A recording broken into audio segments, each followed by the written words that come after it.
So my name is Anna-Marie Spatteroo, and on behalf of Women in Philanthropy, I'm delighted to welcome you to this afternoon's event.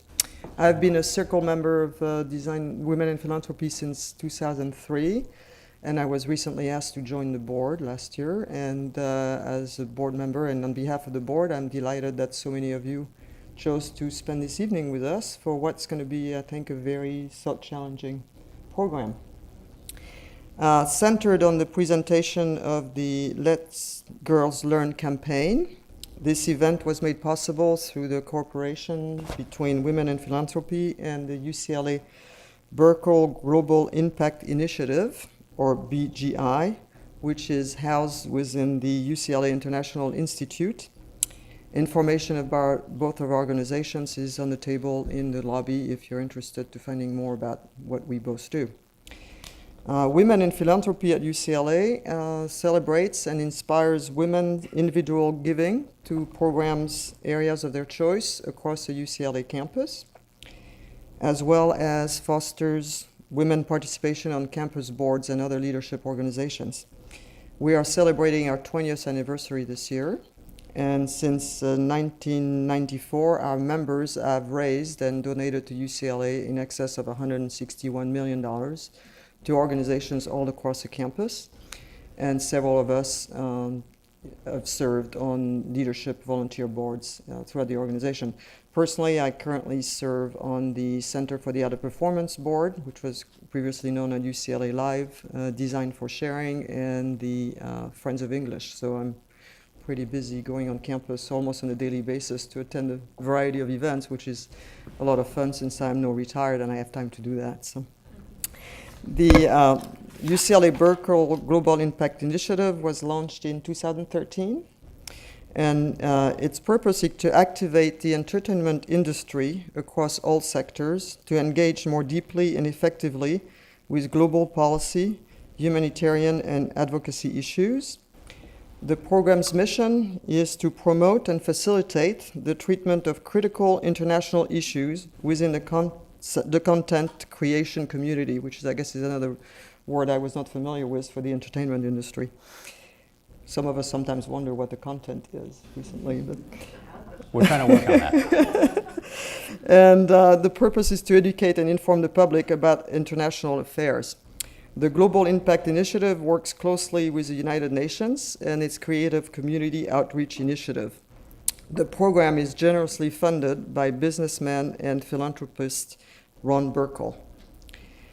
Now to the critical international issue addressed in this evening's program. Despite progress in recent years, girls in many countries continue to suffer severe disadvantage and exclusion in education systems throughout their lives. We were in recent months shocked by the kidnapping in Nigeria of hundreds of young girls as they prepared for final exams at a boarding school, and a couple of years ago by the shooting in Pakistan of a girl insisting she and her friends had the right to learn. As a matter of fact, there are around the world 62 million girls who are not in school. There are a million more that are fighting to stay in school.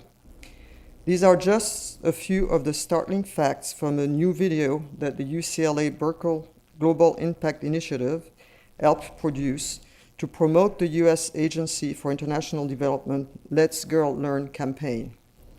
Tonight, we're going to learn more about the Let's Girls Learn campaign and other projects and how the Burkle Global Impact Initiative promotes and facilitates the treatment of critical international issues within the entertainment industry as the way to educate and inform the public about international affairs. In a moment, you will learn about the presenters on the panel who represent the Burkle Global Impact Initiative and the United Nations. It's now my pleasure to introduce the moderator for our panel, Raustiala, who is the director of the Burkle Center for International Relations and Associate Vice Provost of International Institute. Cal is a professor at the UCLA Law School. He holds a joint appointment with the UCLA International Institute, where he teaches in the program on global studies. He also writes and teaches in the areas of international law. And I lost my other page. So Good pleasure enough. to see you. More than enough. Thank you. Sure.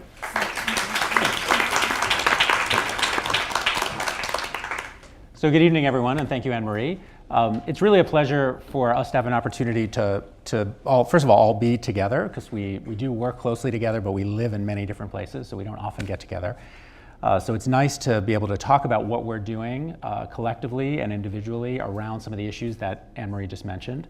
So the way we'll proceed is I'm going to briefly introduce my three co-panelists. I'm not really a panelist, I'm just going to moderate, but I'll chime in here or there with questions.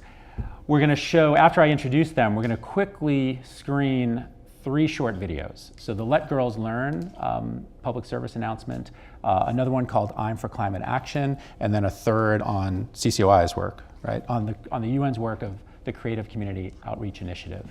And then we'll turn it over first to Carlos, then Danny, and then Brian. So let me introduce Carlos Islam, who is with the United Nations in their Department of Public Information. Carlos runs, or ought to run, what is known as the Creative Community Outreach Initiative, which is the UN's effort to reach out to the entertainment industry. And just as a bit of kind of backdrop, some of you may recall the film The Interpreter. That film was the first film ever actually filmed inside the United Nations. And up until that point, many filmmakers had approached the UN over the years, trying to have access or interested in somehow working with them. And the answer was always no. And then things started to change. And they've changed so much now that they have a whole team really interested in and working on connecting to that industry here in Los Angeles, around the world, Nigeria, India, et cetera. So Carlos is a key person there and also runs the Messengers of Peace program. So those are the kind of marquee messengers, people like Charlize Theron, who work very closely with the UN. So Carlos will go first.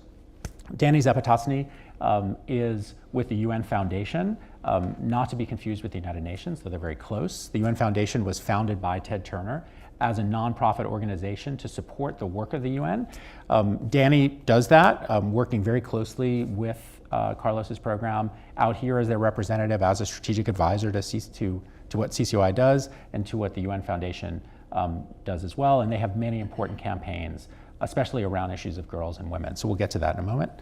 And then last, Brian Gott is part of my team. Brian runs the Burkle Global Impact Initiative, which I'll hereafter refer to as BGI to keep us on track.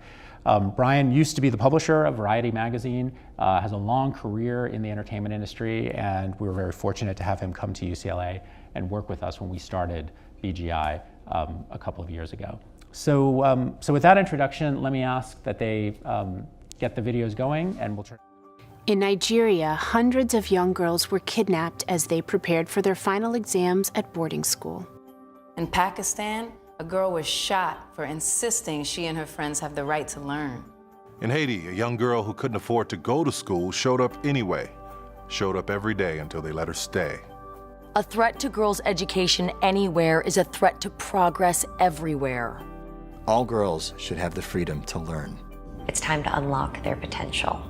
It's time to let them learn. Children born to educated mothers are twice as likely to survive past the age of 5. One more year of education increases a woman's income by up to 25%. A girl who has a basic education is 3 times less likely to contract HIV. An educated girl is a healthier girl. A girl who will care for her children, who will earn more income. Who will reinvest that income into her family, her community, and her country. And yet, around the world, there are 62 million girls who are not in school. There are millions more fighting to stay there. You can make a difference. You can make a difference. Help Let Girls Learn. Act now and you will see the impact. Because the world is much smaller than you think. Because a girl with a book. And a girl with a microscope. And a girl with a hard hat. And a girl with a gavel are the leaders and peacemakers of tomorrow. Let girls learn. Let girls learn. Make the courage of so many girls around the world count. Make it contagious. Speak up. Reach out. Share your concern. Tweet it. Post it. Double down on your own education. Start a movement. Start here. Start here. Start here. Start here. Start here.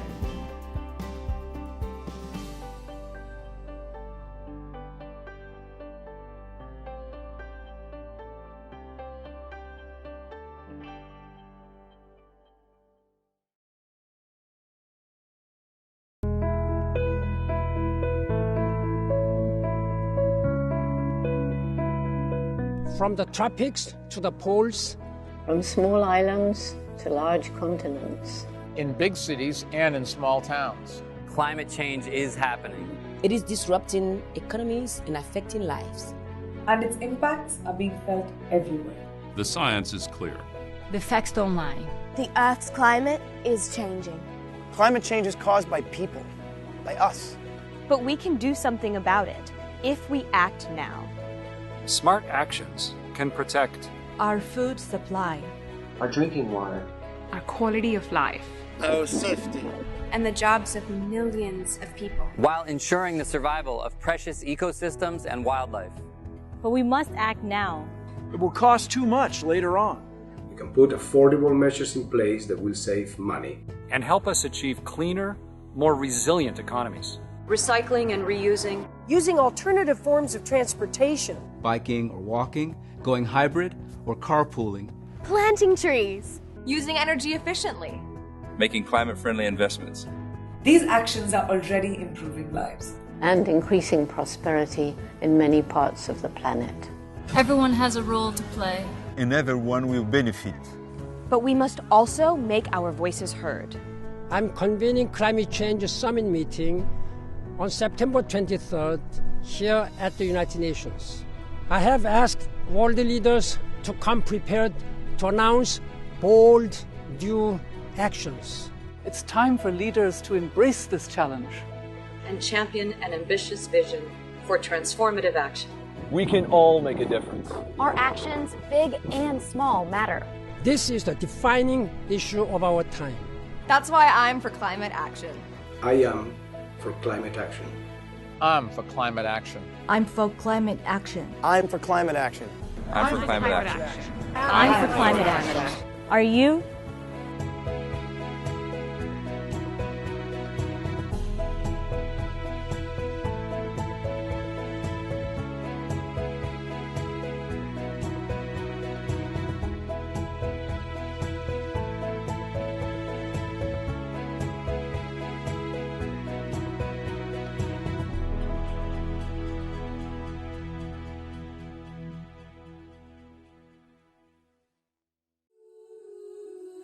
Together, I think we can help the world see and believe in a better future. Tonight's episode of SVU Special Victims Unit takes place at the United Nations. We have the medium to shine the light out there and tell the story. Battlestar Galactica communicates these issues to an audience that might be largely unfamiliar with the mission of the UN. Our partnership with the UN was a way that we could reach an audience that normally does not get reached out to by the entertainment community. The United Nations has this program. They promote bed netting to stop the spreading of malaria in third world countries. Betty and the United Nations are sort of a natural fit. We shot here in August. We had a great time. Field is very important. Although there's peace here in Sierra Leone now, and during that war, as many as 10,000 children were stolen from their villages, snatched out of their childhood and used.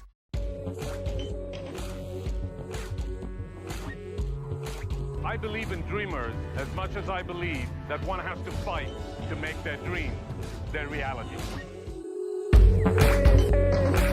I don't want to make a film that looks like I'm making a propaganda film. It's also about something. Tinkerbell's obviously the perfect green mascot. We realised that some of our designers on the show this season all had different countries of origin and came from different heritages, that it was a natural marriage, I guess, to think of the United Nations. Very moved to be in the place where so many great events happen. A world of stories waiting to be told. Help us tell them.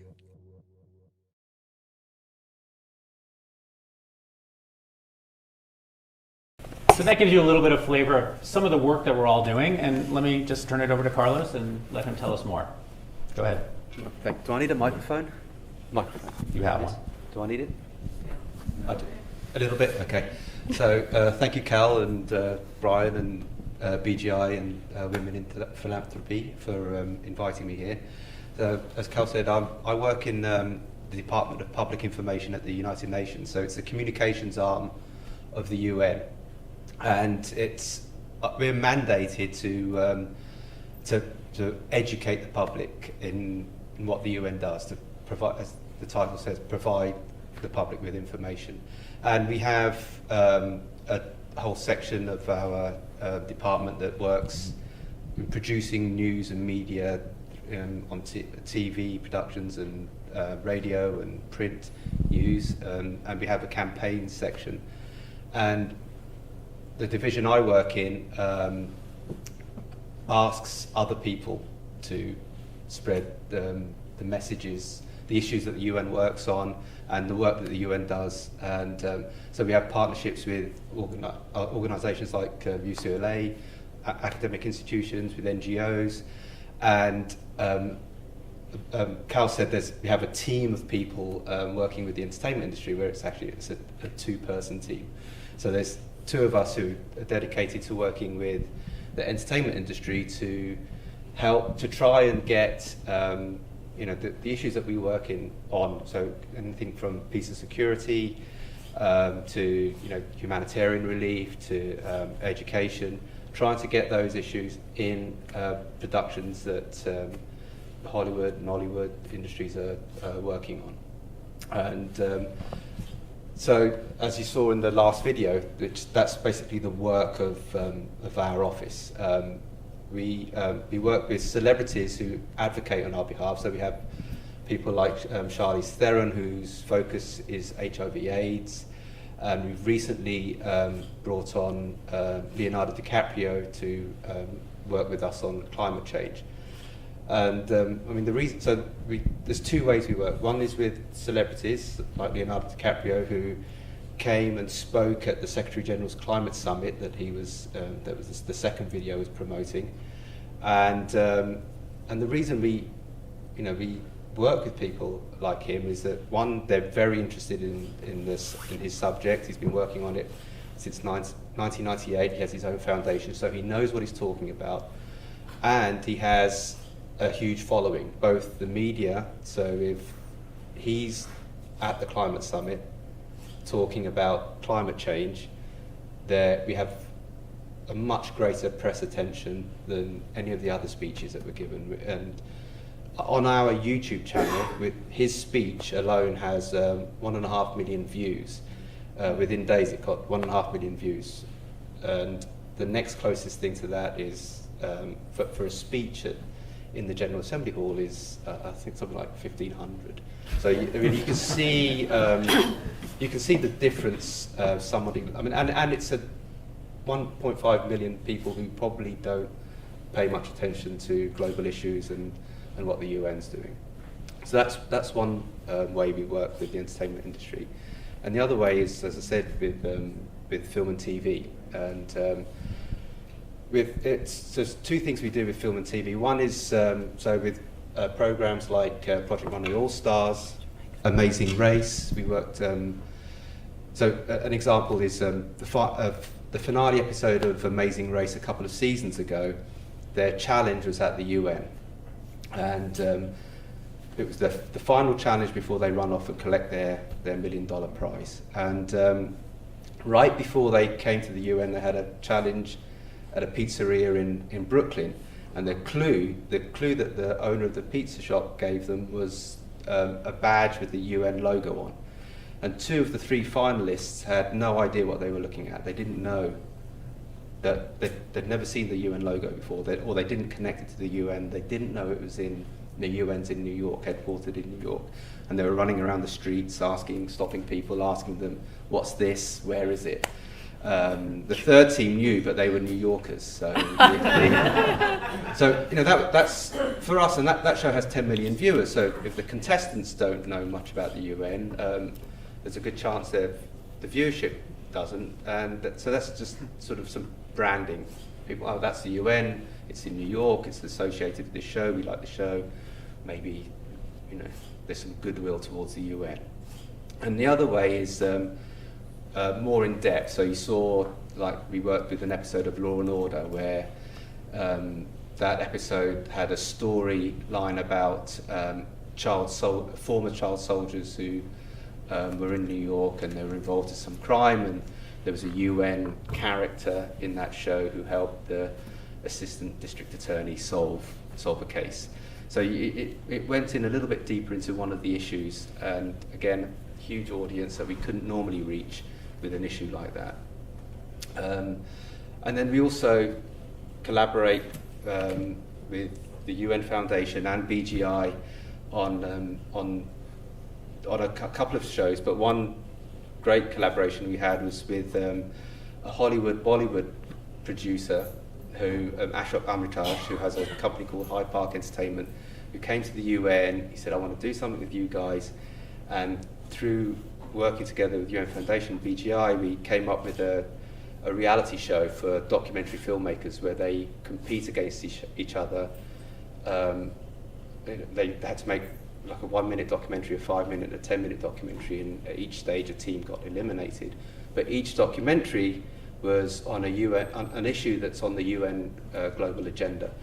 And between us, we would come up with the brief for each documentary filmmaker, the issue, what it's about. We came up with archival footage that the UN had from around the world, and we provided them with expert help. And that was a concrete example where we could go in a lot of depth into an issue and reach large audiences. Can I just say one thing to that? Yes. That's an interesting example because it aired on National Geographic.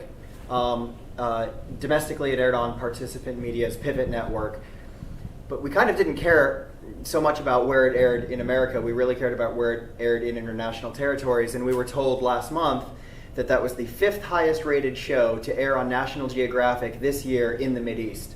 And when you think about the impact that that potentially has of putting out a show that's talking about LGBT issues or women's rights, you have to believe that it has a potential to impact deeply a region where it's really hard to push stories out like that. And right now, currently, it's airing on India's largest public broadcast network, which in a typical month has between 250 and 400 million viewers. And just to put that in perspective, in India, that's a normal TV network. The Oscars here in America average about 22 million viewers. So it's just really not even apples to apples in terms of partnering with the right people and pushing out a product like that to reach the masses. Absolutely. I think that's, in a nutshell, that's what our office works on with great... And I'd also add, I think what was interesting is it was a great partnership with UCLA, and where UCLA has provided this really interesting resource for, we had students who were the ones doing these briefs. So we had students who came in and were doing a lot of work to research each of these issues so that these contestants, when they arrived, they didn't know, similar to Amazing Race, they didn't know much about the UN, they didn't know much about the Millennium Development Goals. They didn't have to, they were briefed, they were connected to UN experts, but that was where UCLA has provided a hub here in a really interesting way, where it's an opportunity for students to engage with global issues in a city that doesn't always have those opportunities, and a support system for a 2-person UN team that's trying to do a lot. And the more connections that are made, the more the work increases. And the work at UCLA, be it LGBT or the different centers that you have, it's a really interesting connecting point in providing opportunities for support to the UN, but also for students to have direct experience in something that they might be interested in pursuing. That's great. Do you want to say a little more about kind of your role in all this and Sure. what you bring to the table? Yes. So I'm Danielle Zapotoczny, and I'm proud to be the woman on the panel. Watching Let Girls Learn, it's an interesting reminder that, for 20 years you've had women in philanthropy, while there's girls today who don't get birth certificates or who are married when they're 10 years old. 1 in 7 girls in the developing world is married before the age of 15. And it always is a reminder when I sit and, as Cal said, so talk about what you do. And I have a dream job. I got to work in the film industry for 10 years. Then when God winked, as I always say to Brian, I had an opportunity to connect. I was a public policy major back in school, connect over, start working with the foundation, connecting them to the entertainment industry. And it's a fantastic way to spend my day. I have philanthropy in my job. I get to help people. I get to support girls like this. But it's a reminder that none of us in this room, if we didn't have a birth certificate or we didn't have a parent who was willing to go to bat so you could go to elementary school, much less college, that these opportunities are not common for everyone, unfortunately. So I think what's interesting, to your point earlier about you wonder sometimes where the content is, as a filmmaker for a long time, and being in, you sort of go to your hometown and people say, why is there so much reality television? And people watch it. Why is this show on the air? Why is this terrible celebrity making headlines? It's because people buy it. But I think what's been inspiring these last 5 years is spending time with some of the top filmmakers who nobody comes to Hollywood saying, I want to make crappy television. Nobody says, my dream is to make a terrible television show that exploits horrible things that people are doing. So there's a lot of people that you encounter day to day, from the head of CBS to J.J. Abrams, who runs Bad Robot, to a lot of people who are hungry to do something that's good. And I think that BGI has been a real strong connector here in town. I met Brian right when I started with the UN Foundation. He was at Variety, and he drank the Kool-Aid, went on a trip, I'm sure he'll talk about, and started connections all over the place. On World Malaria Day, he decided he would wrap the Variety issue in a bed net, so that people in the entertainment industry would have to undo a bed net and then have to read about malaria and how simple it is to save a life. He helped us work with Victoria Justice, who was a teen star and traveled to Guatemala. She wrote a song called Girl Up, and then she, similar to what you were saying earlier in terms of the reach, she wrote a song, she used UN footage, and she put it out on her YouTube channels. And I had never heard of her when we met her. She was a lovely, 18-year-old person who, I wouldn't have known in the world. But she has 12 million followers. So 2.5 million people have now watched this song. She took it on tour with her across the country. And so there's a megaphone opportunity when you're able to connect with the right people and identify the people within the industry that allows us to have a greater reach. And it's a megaphone. So it's not trying, Leonardo DiCaprio is not trying to say he's the expert. And in his speech, he did a very great job of saying, I pretend I'm other people. But he has a massive number of people who are coming along for the ride with him. And we're in a great time at the UN now where public-private partnerships are forming and people need wind in their sails. And so I think the opportunity with entertainment is to help corporate government, people who are running corporations, people who are in elected positions, to know that there's people that are there to support them if they act on climate change or LGBT or girls' issues, that there's a business decision to be made around supporting girls in the world. So that's not so much about what I do, but that's sort of how I came to be here, and I'll turn it over to Brian to Perfect. give an intro. Thank you, Danny. Brian, maybe tell us a little about, obviously, what we're doing at BGI, but also a little bit about Let Girls Learn and how that the genesis of that. You bet. So I will tell you that 18 months ago, I thought I had the perfect job because as the publisher of Variety, I got to spend my days and evenings at the Oscars and the Academy, and the red carpets and premieres, until I found myself in the middle of a refugee camp in South Sudan, distributing bed nets in Kakumu refugee camp. And I remember looking around, realizing I didn't want to go back to a day job that didn't move anybody's needle but my corporate parents. So I came back and I called Cal and Alexandra, who's the deputy director of the Burkle Institute here in the front row, and I asked to be a part of what they're doing. And they afforded me that opportunity, and now I can say I have the greatest job in the world because I spend my days dealing with content creators who Danny described as people who really care about telling a story that's authentic and genuine. And it's a blessing that I spent 12 years at a business media publication like Variety, because I wasn't the publisher of The Inquirer or OK Magazine, so I didn't write about people's drug habits and illicit affairs. I spent 12 years building really trusted relationships with people in the industry, which allowed me to curate that group of people. So now I only spend my time with people who authentically care about using their position in popular culture to share stories about global impact. And so that's what we do. We provide resources, access to information, experts, and data that will help storytellers tell more authentic stories about real-world issues and educate their audiences on those issues. And so an example of that would be somebody like a Gideon Raff. Gideon created a show called Homeland. He doesn't need our help on Homeland because it's going brilliantly, but he also has a show called Tyrant. And Tyrant is about an American family living in the Mideast during the Arab Spring. And when you talk to him, what he needed to be able to tell an authentic genuine story, he needed access to Americans who held political authority during the Arab uprising. And so through the relationship with the Burkle Institute, we were able to provide an introduction to Ambassador Ryan Crocker, who's the most senior serving ambassador to 6 Mideast nations, who recently retired from the State Department, and we connected him in, and he became a private confidential resource to the producers of that show to be able to explain, once the embassy doors close in Jordan, what happens? Because very few people know what happens, but there's a real story there. And a story that should be told and might help educate a viewer on the real issues that are going on in a region that's being covered. So that's just a very simple example. But this is a great example. Let Girls Learn is probably one of the things I'm most proud about being a part of. We got a call in June, the last week of June, from the First Lady's office in the White House telling us that the First Lady's new platform was going to be a campaign called Let Girls Learn, on the heels of the Nigerian kidnappings, and could we possibly rally a group of celebrity supporters? They had no money to produce the PSA, and they were looking for us to bring in partners that would help offset the cost.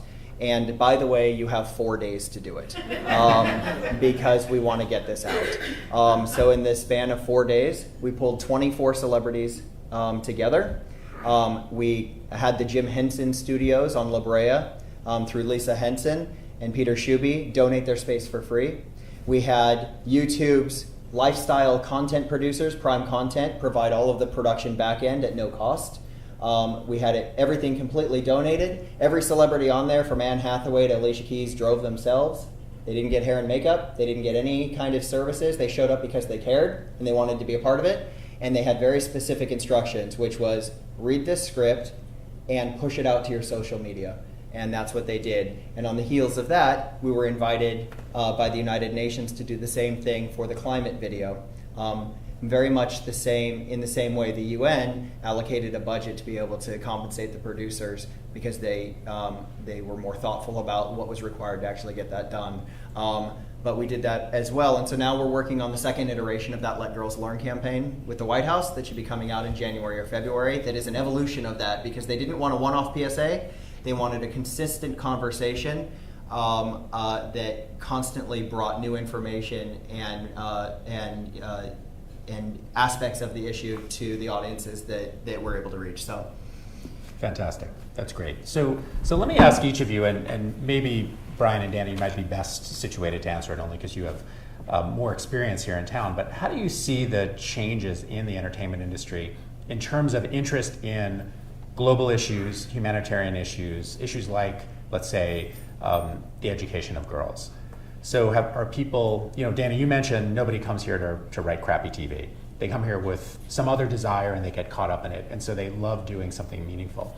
But do you see a change in terms of the opportunities for that, more interest in that, like a kind of growing sense of importance about it, or what sorts of transformations have taken place? So it's been a huge shift. So when I was running a film company, about 10 years ago, we started something called Hollywood for Habitat for Humanity. So it was international, but it was domestic as well, building homes for people who didn't have them. And it was one of the only things at the time that was really engaging people who weren't on camera. So all the behind the scenes people and writers, and there was a huge turnout, and there was sort of like competition to come. And we did our first build, and we were the RSVP number, we had an overflow, which never happens, because there was such a hunger for it. In those 10 years since that organization existed on the philanthropy side, now it's a situation where many nonprofits are targeting people and are seeing this megaphone and wanting to engage people. So I think it's shifted on the side of not so much that people didn't care, but that people didn't realize that there were people who cared. And I think with social media, there's a much lower barrier. Back in the day, it was you had to create a PSA and you had to convince a network to air it. So there's a much lower barrier for people to actually spread their message and get people out. Lincoln Park, who we work with, has 65 million Facebook fans. So when they did it, we've cited with Secretary General, we pushed out Haiti footage after the earthquake, and 6,000 people watched it, and now 12 million people have watched it because of Lincoln Park. And so people can actually take an individual action. They can take the Let Girls Learn PSA and go directly to their fan base with it in a way that doesn't involve their manager or their agent. It's just that personal contact, and there's a day-to-day contact. So I think that's shifted. On the girl issue, 5 years ago, or about 6 years ago, I was brought on to start a strategic plan for a film called Girl Rising. And it was the girls' education documentary at the time, and it tells the story of nine girls in 9 different countries around the world and what their life looks like and what it looks like to try to be educated in their country. Let me just say, if you haven't seen the film, what's an easy way to get it? It's available online. Okay. Yeah. I highly recommend it to any of you.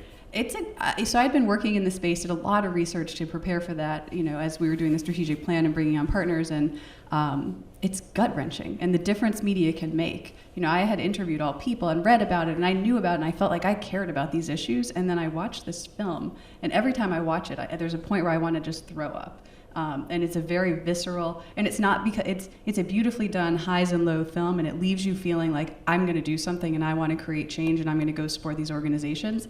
But it brings you in to all these stories that you could never go visit. You could never have those insights. But when I started doing the research, nobody was talking about girls. It was this interesting thing. There was no girl effect yet. There wasn't the Girl Up campaign at the UN Foundation. There was work being done by the UN for girls. The development community was talking about girls, but the public was not talking about girls. And so it's been a drastic change in the last 6 years where so many people now, it's a given. People talk about, if you want to end poverty, you invest in girls. The number of times in conversation with young girls and when women, where people have seen Girl Rising or they've participated in a UN program or with CARE or somehow they've been touched with a PSA, the fact that in 4 days that many people would come out, the fact that the news covers these stories, the fact that Malala is an international hero, from my experience at least out here, is a drastic shift and a really exciting one. We had a list of 70 people that wanted to participate. They just weren't in LA or New York. And so the evolution for Let Girls Learn. So the evolution of that will be shoot it on your iPhone and send us the footage. So, but to that point, it was overwhelming, the response. And I think the evolution too, to take one more step, is there was a perception. I feel like sometimes people say, well, why girls? Why not boys? And UN Women has launched a He for She campaign. And so I think it's been interesting watching in the last year the number of people who are saying it's not girls instead of boys, it's girls alongside boys. Girls are being left behind. And so there's a lot of messaging and a lot of storytelling that has been done and needs to be done to properly get people to understand what's going on and what needs to happen.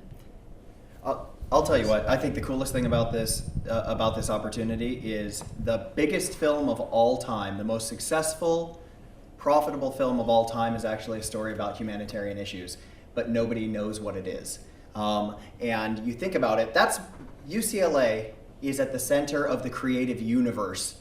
They are on the border of Hollywood, and they are positioned to just be such an important resource locally for storytellers to tell their stories. And it's what's great about UCLA and the Burkle Institute is being able to provide access to that and help these storytellers do that at an accelerated rate. But that film that's the biggest film of all time is Avatar. And if you think about that, you can tell a story that educates an audience on a real world issue, and it doesn't have to be heavy, and it doesn't have to have crying children, and it doesn't have to have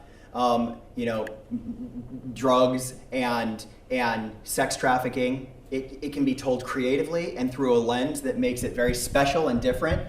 But think about Avatar. Avatar is about an indigenous people being put upon by an outside race who are taking advantage of that people to exploit the resources of their land. And what that is that is a great story of the plight of the American Indian. And if you talk to Chief Ray Halbritter, who is a partner in our program, and we connected to the High Commissioner of Human Rights, he uses Avatar as the greatest story ever told about what the American Indian population has had to deal with. It's just viewers don't realize that. And that's exactly the kind of story that he wants told. He in his words, he does not want teepees and tomahawks. He wants a story where somebody walks away and says, oh my God, that was so unfair. Like, how awful was that? And that never should have happened, so that then they can take a step back and realize, wait a second, that is happening. Oh, and by the way, that's happening every day around the world. And it didn't just happen 100 years or 150 years ago in America. It's happening today in Sudan and the Congo. What can I do to stop it? And that's the most exciting part about this program, and the thing that I think has changed the most, which is charitable storytelling, pro-social storytelling can be very commercial. It can be successful. You can make a lot of money, storytellers, in doing it. Just do it right and do it authentically. That's our message. Great. Carlos, do you see change as well in terms I feel of... very reluctant to answer anything after that speech. I just let Brian talk for a minute. But I mean, you're dealing with people coming to the UN all the time, and we all know that there are celebrities, filmmakers, writers who have good motives, some maybe more craven motives. They want a cause to identify with, and they don't really care what it is. That isn't necessarily a bad thing, because it can still be utilized effectively. But what sorts of changes have you seen in your time? Well, I've been in this office for 4 years, and at the very beginning it was very difficult to meet with filmmakers and anybody who has a high enough profile that we could ask them to deliver our message in some way. And but I think it's a lot of it's down to the efforts of the UN Foundation and BGI, but there seems to be more of a revolving door these days of people being sent by Brian or Danny to come to the UN. Some of them have very clear ideas through either personal experience or something they've worked on before about how they want to be involved. Others, like you say, want to use their stardom, the spotlight they have, for something good. They just don't know what yet. They don't want to just they realise they're in a position. They're smart enough to realise they're in a position that they can do something. And Angelina Jolie is the perfect example that. Back when she became interested in helping in some way, she was actually turned down because she had this bad girl image, and there was a UN agency that was scared to be connected with her because they thought it might damage their reputation. UNHCR took the risk, and she's been fantastic. She'd visited something like 4 or 5 different refugee camps in different countries over 10 years, and at her own expense. And she took testimony from refugees at each of those camps, and she became such an expert over the time on refugee issues that she's no longer what we call a goodwill ambassador, a celebrity advocate. She's a special envoy, which is a formal role that's given to experts. And so she's. And I think the only such celebrity with that role, is that right? Yeah, the only celebrity who's a special envoy, who's come from the arts. Right. I think. So that's Carlos, I just want to tell you because you have to pay the UN a compliment. It's for 67 years or whatever it is. For 67 years, there was a big "closed for business" sign on the front door of the UN, and then there was a change in thinking. And a new generation that stepped into positions of power that could actually change that. And your department is a great example of changing that for an open for business mentality, because we will call all the time with crazy ideas, crazy ideas, and we never get an absolutely not. We get we'll explore it, we'll look into it, we'll see if we can make it happen. And those ideas have turned into some really remarkable results. Those ideas were the week before the Oscars, calling you and saying, Steve McQueen, the director of 12 Years a Slave, is going to be in New York on this date next week. What are the chances that you can pull together a screening around World Slavery Remembrance Day that's happening on the calendar, and just bring people in the room to start a conversation? And Carlos and his team brought in the span of a week, the Secretary General and diplomats and media, and it became and for a filmmaker that transcended a award season film. That became a global conversation that was used as an example of an artist telling a story that could change people's perceptions. And it was your ability to respond tactically. And Ross Kaufman's another great example. Ross Kaufman won the Oscar for Best Documentary for Born into Brothels. So he has a street credibility of telling pro-social stories. And he called Carlos directly based on a referral from me.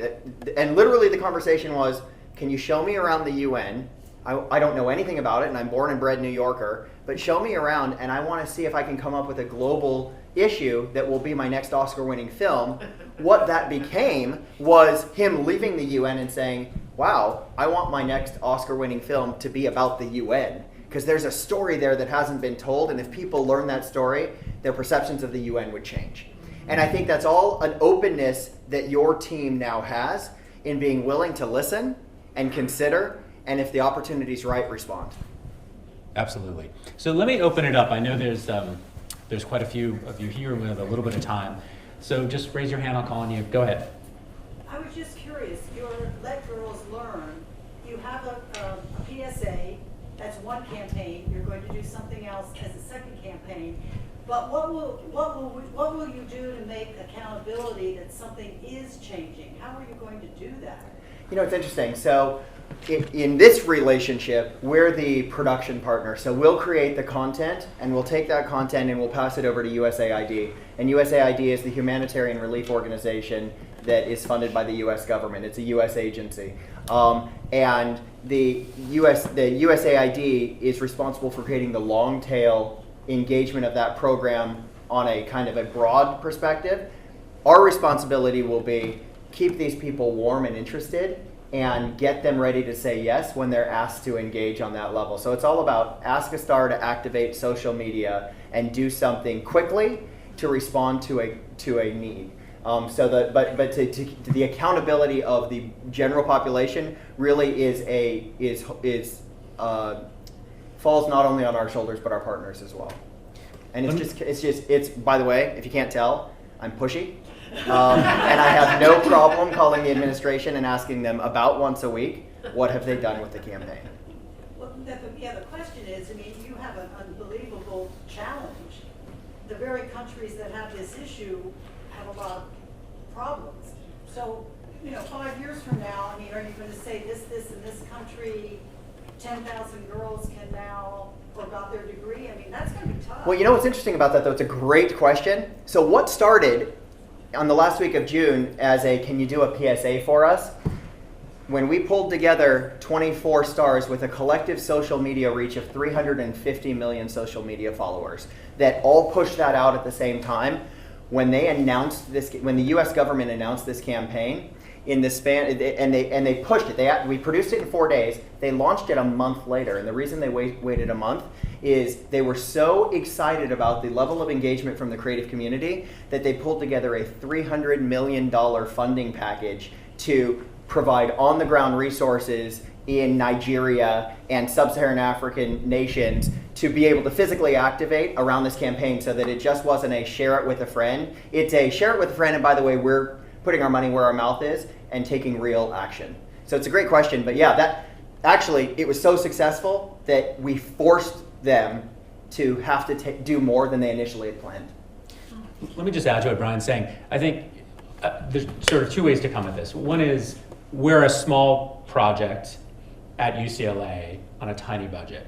And our primary role is, I think, and I don't want to speak for Brian because Brian really spearheads it, but our primary role is to be a connector.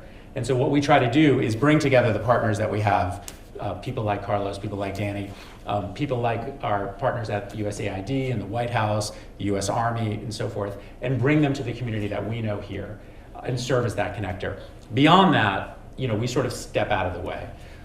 But you're really asking about the impact side, which is extremely important. And of course, USAID as a giant organization is very focused on that, as they should be. And the UN itself is focused on that as well. It's very hard to see a direct connection, and you might reframe your question, or I might reframe it as, do these efforts, in fact, do more than just enlighten people? Do they actually engage them in a way that really matters?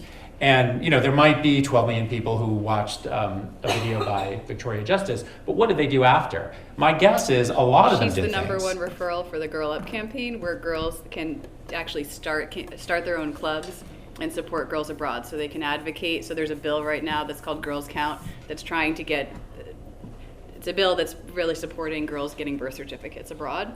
And so she's the number one referral for the campaign, and has been for 4 years, of people around the world coming to the campaign and then starting a chapter and bringing people in their community together, advocating.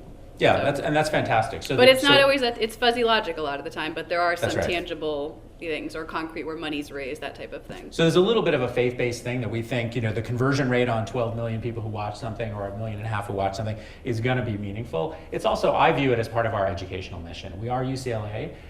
Education is what we do. And so if we do nothing but educate people, I think that's still important. But ideally, we're doing more. And I think we have evidence that we are. And I'll tell you that's what, our next agenda. And real quick, I have to tell you, too, I unfortunately did not attend UCLA. You can still fix that, Ryan. But my wife attended USC, and there's a bit of a struggle there. But I'll tell you what, UCLA and the Burkle Institute had the foresight to start a program like this. There was a gap in the creative community of programs like this that help provide resources to storytellers to tell these kinds of stories. And to be able to walk into a room with anybody in the creative community, and that is, we have kind of unfettered access, and be able to say, we are an on-the-ground resource that the United Nations uses to reach you. The UN is an incredibly, incredibly important partner. They were our founding partner. We launched with them by our side, and our program really is an additional resource that they have to activate on the ground, because Danny is the only LA-based person for the United Nations here activating the creative community, and what we are is an extension of that to be able to help them reach more people more broadly. Kristen Plumberg here is, Danny's now relocated to the East Coast to be closer to head office, and now Kristen is very central to that relationship. And literally, imagine trying to move this mission with just 2 people, and then 2 people back at UN's campus. It's very, very difficult. So what we are is a proud partner to be able to help them do that more aggressively. Other questions? No? Go ahead. So in educating the student body about all of these things, this is one of the things Women in Philanthropy is about. I was a theater major, and I am involved in film and television and stuff like that, but it's also, are the students getting involved in this on the campus? Are they really getting involved in these passions? Yes. That's a direct place in Pakistan, by the way. So I do that. We should talk. So I think it's really important to make sure that the students get involved early in being able to give back, and it's going to help their craft. So with Alexandra's help, who's the deputy director of the Burkle program,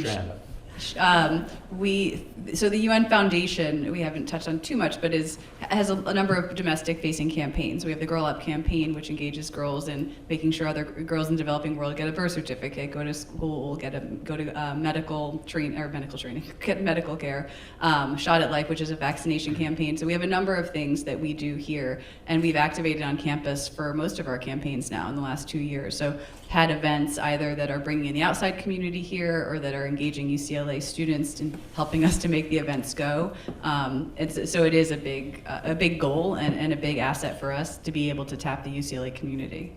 Can I say one thing, Cal? Yeah, go ahead. I just want to say, because coming from just kind of the corporate side of the industry into a broader segment of the industry, philanthropy and humanitarian work doesn't always have to mean Africa and Southeast Asia. It can look in your own backyard, and there are stories to tell. And I'll tell you what, the best example of somebody that I can think of in the industry who did that as their day job and is now a great partner of mine and a resource, somebody sitting right here, Anna Garcia, who is an Emmy award-winning local news investigative reporter who's part of the Good News Foundation, which is an organization comprised of local news anchors who go out into their own community and find stories of social importance that make you feel good. What's happening in our own community, in our own backyard, that may touch poverty or access to education, and tell it and share it.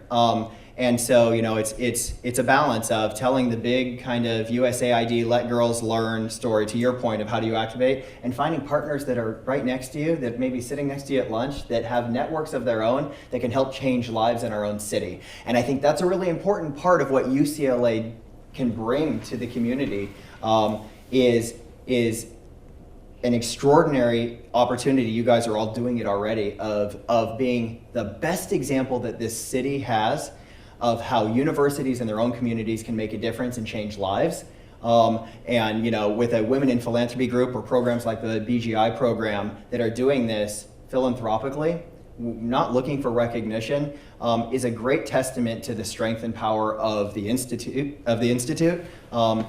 And I just love seeing that, because I'll tell you what, I'm a consultant to the program, and I have worked a lot with other local universities that are doing a lot less in the space than UCLA is. And it makes me very proud to be a part of this kind of community that in my opinion, takes their responsibility for social engagement very, very seriously. I think maybe we have time for one last. Do we have time? Any final questions?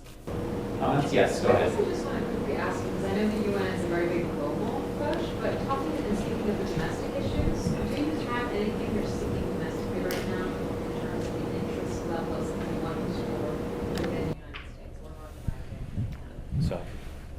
I couldn't quite hear the question. Domestic issues for the UN, US-based issues that the UN is really focused on?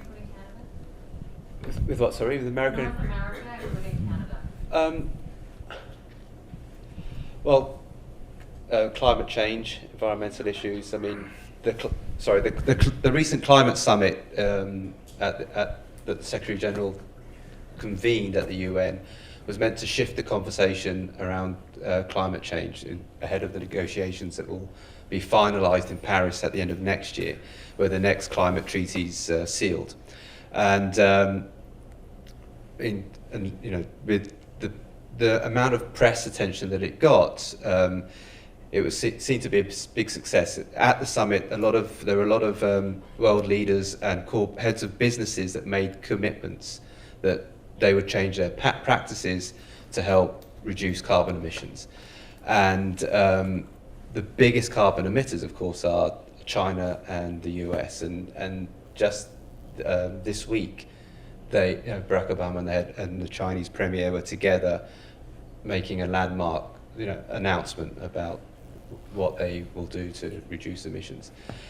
So that you could draw a direct line between that, the climate summit, and that. And we would never say it's directed at any particular country, but you just have to look to see, if you talk about human rights, freedom of speech, you just have to look at who the biggest abusers of those human rights are to see where the UN is working at. So if for climate change, obviously the US has a big say in whether we'll be able to keep global warming at a sustainable level. I don't know if you can answer this, and I'm sorry to amend the question, but how does the UN feel about what's happening in this country? Because anyone who's caring about climate change might be a little bit worried after the last election.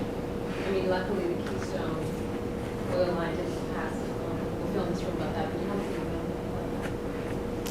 that? Are you comfortable answering that? Yeah, and if you don't have to. I can say there's a lot of frustration. There's about the election. Is your question about how the UN feels about the election, or? I'm sorry, about the climate shifting change power in North America since 2014 November. Right. Okay. The UN doesn't comment on domestic politics. I mean, if an election is fair and democratic, and there was no interference with the election process, then that's all the UN cares about in terms of elections. And then the government of the country, of the member state, of the country that belongs to the UN, works within the UN system. So we worked with George Bush appointed John Bolton as the ambassador of the US to the UN, and he was famous for saying you can get rid of the top 10 floors of the UN and nothing would change. But yet, he still worked within the UN, and Which is a nice way of saying it's a scary thing. I'm sure a lot of people were pleased when he was, when his successor arrived. But well, Carlos was being very diplomatic. You know what? Though, I want to say one thing to that because it's important. I don't speak on behalf of the UN. Sometimes they wish I wouldn't speak at all. But I will tell you what. I had no idea until I spent a lot of time learning from you and learning from partners that we work with that things like human trafficking, the sex trade, the US is one of the biggest offenders of human trafficking on the planet. And you drive around Los Angeles and you never realize that globally the United States of America has a more active human trafficking operation than most countries on the planet. And that's what it goes back to, like, what can you do in your own backyard? How can you change the conversation in your own country? Because you always don't have to look on the other side of the planet to get involved and make a difference. But it's shocking and terrifying. I have 2 small children, right? And I don't want them to grow up in a country where that's one of our claims to fame. That's horrifying. But it's all about education and learning about it. And so. Well, let me just add, the U.S. is obviously the single most important player for the UN in so many ways. We're the host of the United Nations. We're one of the 5 permanent members of the Security Council. As Carlos mentioned, we're now the 2nd biggest emitter for climate change. Pick your issue, we're there. We're also the largest funder of the UN. So if you look at the UN's budget, 25% of that budget is coming from the United States. That's been a long-standing challenge to get the US Congress to allocate that money. That's one of the reasons Ted Turner created the UN Foundation. So we have Danny and Kristen here. UN Foundation really grew out of Ted Turner saying, hey, I'll pay the US's dues that haven't been paid. And $1 billion. Yeah, $1 billion. And the UN said, we can't take money from you. We can't take private funds. So he said, well, I'll stand up my own organization. So this has been a long-standing challenge to get the US to be a partner in the most important issues. So you can't escape the US in any conversation about the United Nations. That said, I think we do a pretty good job for most of the things we do, and part of what we're trying to do here is encourage that, and make it better. As a domestic content creator, the content goes globally. So I think that's the other piece of it, is it sits in the backyard here in LA, but LGBT issues, the way that things are portrayed here has a huge ripple effect, whether it's reproductive health rights and access to those things, or that goes all over the world into every country. And so that's where there's a real potential, something that seems really minor here, to have gender balance in your television show, or an LGBT couple, or, those are things that are exported. Oh, we are. I mean, and so there are challenges here, but those things are being exported all over, which is a powerful tool. Agreed. Well, please join me in thanking our panelists. We look forward to chatting after.